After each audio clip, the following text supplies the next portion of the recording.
8월 14일 목요일 아침입니다. 하나님의 크신 은혜와 평안이 이글스필드 교회 모든 성도님들과 함께 하시기를 소망합니다. 오늘 함께 살펴볼 하나님의 말씀은 스가랴 8장 14절에서 23절까지 말씀입니다. 만군의 여호와가 이같이 말하노라. 너희 조상들이 나를 경노하게 하였을 때에 내가 그들에게 재앙을 내리기로 뜻하고 뉘우치지 아니하였으나 이제 내가 다시 예루살렘과 유다 족속에게 은혜를 베풀기로 뜻하였나니 너희는 두려워하지 말지니라. 너희가 행한 일은 이러하니라. 너희는 이웃과 더불어 진리를 말하며 너희 성문에서 진실하고 화평한 재판을 베풀고 마음에 서로 해하기를 도모하지 말며 거짓 맹세를 좋아하지 말라. 이 모든 일은 내가 미워하는 것이니라. 여호와의 말이니라. 만군의 여호와의 말씀이 내게 임하여 이르시되 만군의 여호와가 이같이 말하노라. 넷째 달의 금식과 다섯째 달의 금식과 일곱째 달의 금식과 열째 달의 금식이 변하여 유다 족속에게 기쁨과 즐거움과 희락의 절기들이 되리니 오직 너희는 진리와 화평을 사랑할지니라. 만군의 여호와가 이와 같이 말하노라. 다시 여러 백성과 많은 성읍의 주민이 올 것이라. 이 성읍 주민이 저 성읍에 가서 이르기를 우리가 속히 가서 만군의 여호와를 찾고 여호와께 은혜를 구하자 하면 나도 가겠노라 하겠으며 많은 백성과 강대한 나라들이 예루살렘으로 와서 만군의 여호와를 찾고 여호와께 은혜를 구하리라. 만군의 여호와가 이와 같이 말하노라. 그날에는 말이 다른 이방 백성 10명이 유다 사람 하나의 옷자락을 잡을 것이라. 곧 잡고 말하기를 하나님이 너희와 함께 하심을 들었나니 우리가 너희와 함께 가려 하노라 하리라 하시니라. 아멘. 하나님의 백성으로 살아간다는 것은 하나님께서 자신의 삶을 통치하시는 주권을 인정하며 하나님의 뜻을 깨닫고 그 뜻을 따라서 살아가는 삶을 의미합니다. 그러기 위해서는 하나님의 말씀이 기준이 되어야 합니다. 말씀을 통해서 하나님의 뜻을 나타내 보여주셨기 때문입니다. 하나님께서 기뻐하시는 것을 좋아하고 하나님께서 싫어하시는 것을 멀리하는 삶이 하나님의 백성들이 살아가는 삶의 방식이 되어야 합니다. 유대인들은 겉으로는 하나님께 선택받은 백성이라는 자부심이 있었지만 마음속에서는 하나님과의 관계를 소홀히 하였습니다. 오늘 본문 14절은 이들이 하나님을 경노하게 하였고 하나님께서 이들에게 재앙을 내리셨다고 말씀합니다. 하나님과의 관계가 멀어진 것처럼 보이는 상황에서 유대인들은 금식을 하면서 열심을 내면 문제가 해결될 것이라고 생각하였습니다. 하지만 금식을 하는 행동 자체가 중요한 것이 아니라 하나님의 뜻을 깨닫고 말씀을 따라서 순종하는 삶이 더욱 중요했습니다.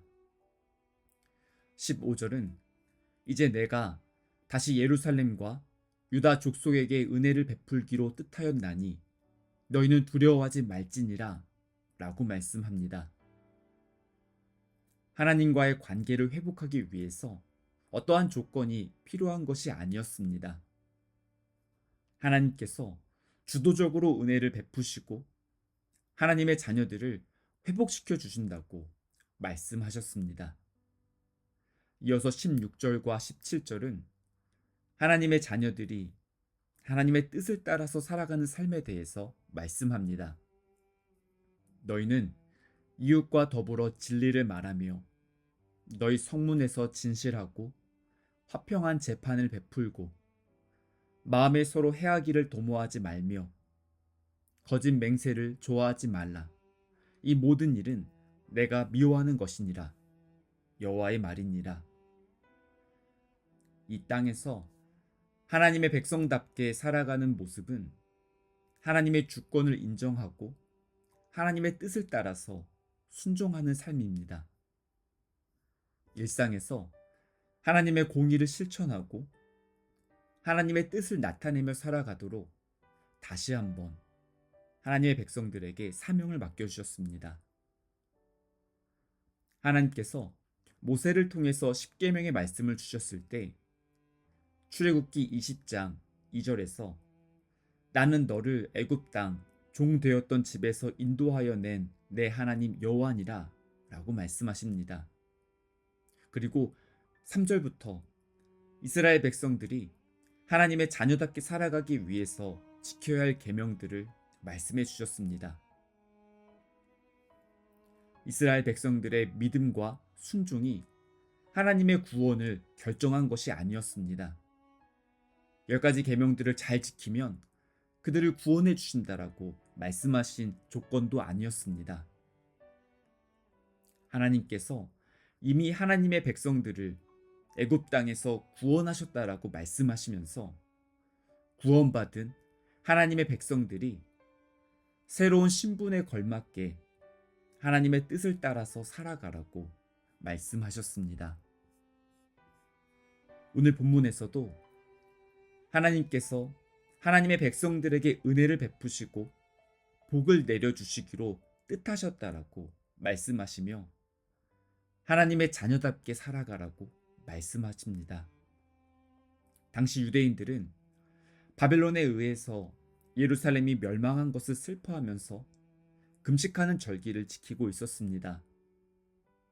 하나님께서 이제는 금식이 변하여 유다 족속에게 기쁨과 즐거움과 희락의 절기가 될 것이라고 말씀하신 이유는 하나님께서 다시 그 땅을 회복시켜 주시고 잃어버린 기쁨을 다시 찾을 수 있도록 복을 내려주신다는 약속이었습니다. 19절의 뒷부분에서 유대인들이 해야 하는 일을 말씀하시면서 오직 너희는 진리와 화평을 사랑할지니라 라고 말씀합니다. 하나님 안에서 기쁨을 회복하고 하나님의 말씀을 따라서 기쁨과 화평을 누리며 살아가는 삶이 사랑하는 이글스필드 모든 성도님들의 삶 가운데 이루어지기를 소망합니다. 오늘도 하나님과 동행하며 하나님께서 기뻐하시는 곳에 모든 성도님들의 마음이 머무르는 복된 하루가 되기를 바랍니다. 함께 기도하시겠습니다. 하나님 아버지, 저희들의 삶에 찾아오셔서 슬픔을 기쁨으로 바꿔주시고 걱정을 평안으로 바꿔주셔서 감사합니다.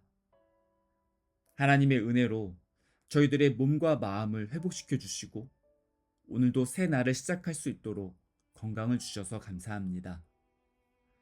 하나님의 말씀이 삶의 기준이 되어서 하나님께서 기뻐하시는 곳에 저희들의 마음이 머무르고 하나님의 뜻을 이루며 살아갈 수 있도록 인도해 주시옵소서.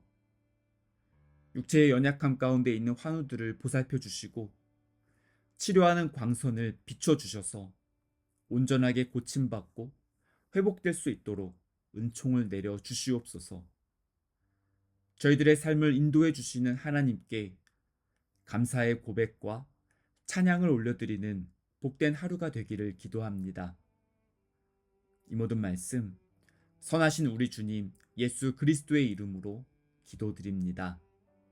아멘. 오늘도 이글스필드 모든 성도님들의 삶 가운데 하나님께서 주시는 은혜와 평안이 가득하기를 소망합니다.